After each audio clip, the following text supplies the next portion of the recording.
Here's the cerebrum with the brainstem attached and the cerebellum removed.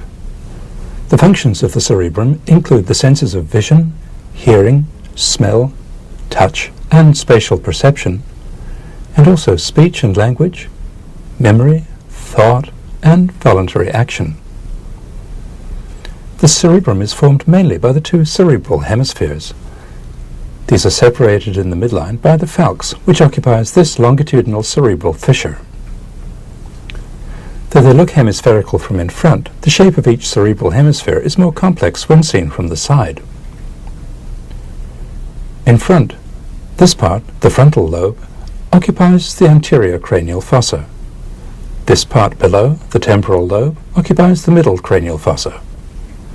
This part behind, the occipital lobe, lies above the tentorium.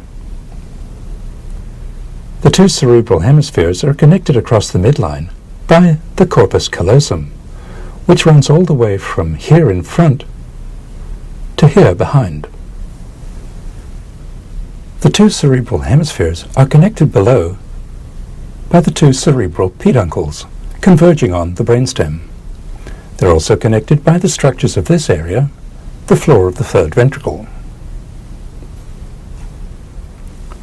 To see these connecting structures better, we'll look at a brain that's been divided in the midline. Here's the corpus callosum. This is the cerebral peduncle.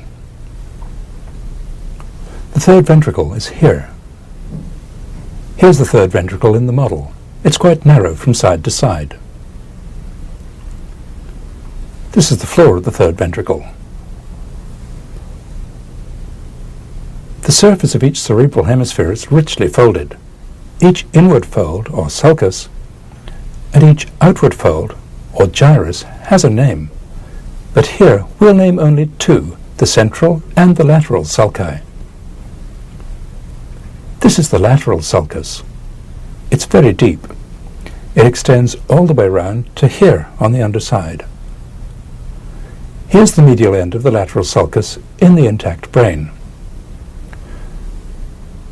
The lateral sulcus separates the frontal lobe above from the temporal lobe below. This long sulcus running upwards and backwards is the central sulcus. It's the only one that runs all the way to the medial surface of the hemisphere.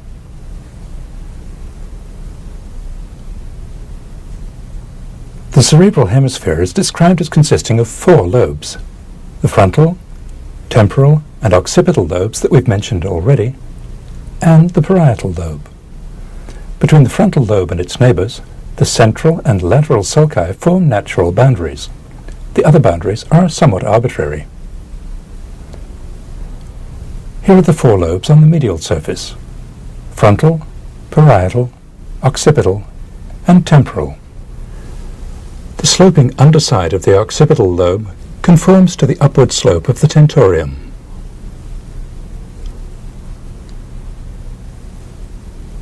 Here are the two temporal lobes, seen from below. This part of the tip of the temporal lobe is the uncus. The uncus lies just above the tentorial incisure, which is here.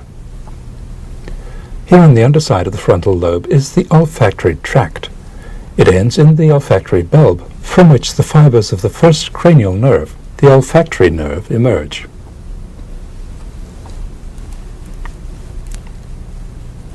Each cerebral hemisphere contains a cavity, the lateral ventricle, that's filled with cerebrospinal fluid.